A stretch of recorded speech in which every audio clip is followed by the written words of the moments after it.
Only last week in Kherson, where I visited some months back, residential buildings only last week, a school, an outpatient hospital, an elderly care facility were reportedly damaged, leaving scores of civilians needing shelter and health care. The missile strikes in Odessa hit a humanitarian storage warehouse. A Ukrainian Red Cross mobile hospital in Mykolaiv was also hit. Humanitarian supplies and vital medical equipment were destroyed and assets. And even as though that law is breached, more is needed to take our efforts to scale. The biggest challenge remains the impediments to reaching all areas in Donetsk, Luhansk, Kherson and Zaporizhzhia, currently under the military control of the Russian Federation.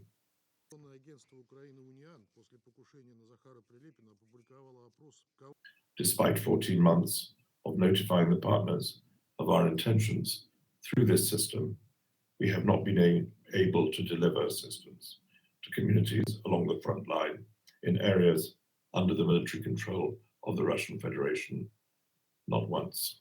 The humanitarian operating environment remains complex and dangerous. Food exported under the Black Sea Initiative and food and fertilizer exports from the Russian Federation continue to make a crucial contribution to food security at a global level. More than 30 million metric tons of cargo have now been safely exported from Ukrainian ports under that initiative.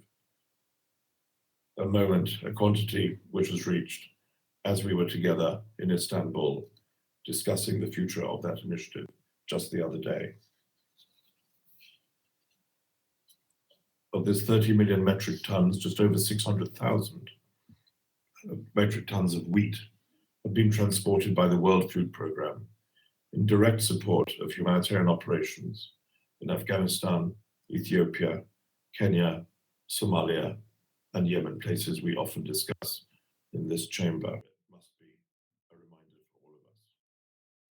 Madam President, for the reasons I have set out, I hope you will agree that continuation of the Black Sea Initiative is critically important, as is recommitment by the parties to its smooth and efficient operation. And we will continue to call on all to meet their responsibilities as the world watches us very closely.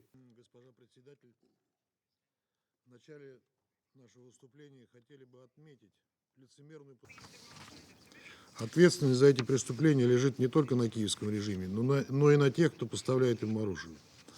Более того, с каждым днем, когда в плане накачки Украины оружием, казалось бы, двигаться дальше некуда, поступают новые сообщения о поставке все более тяжелого и изощренного западного вооружения. Минобороны Украины.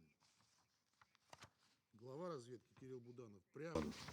По состоянию на 4 мая 40% всей продукции, вывезенной по морскому гуманитарному коридору, пошло в страны Евросоюза. Доля беднейших стран в таких закупках не дотягивает и до 3%. Без малого год сельхоззапасы Украины истощает и без того сытый Запад.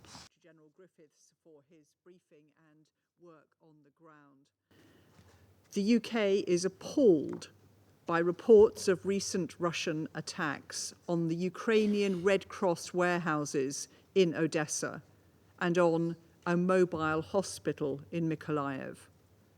There is no excuse for attacking the most vulnerable or the brave humanitarian workers who are supporting them. Well, thank you, Madam President. Distinguished members of the Security.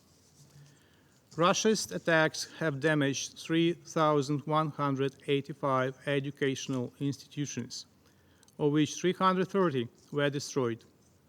In total, 1,412 healthcare objects and 577 healthcare facilities have been damaged, of which 258 facilities were destroyed.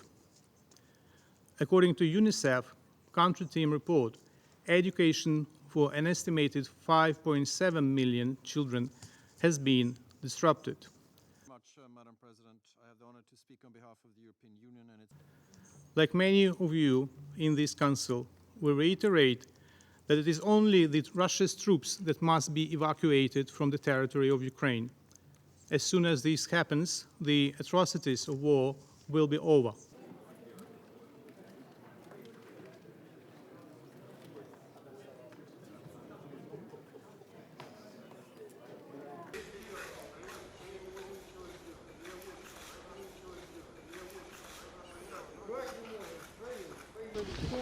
А там теж чуть.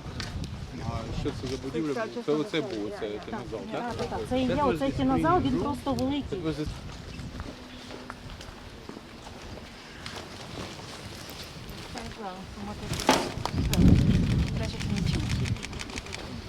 D'abord ici à Tcherniv, on est dans un endroit où vous voyez que les bombardements ont été féroces. Ici on est dans ce qui était un centre culturel important de la ville et vous voyez l'ampleur des destructions.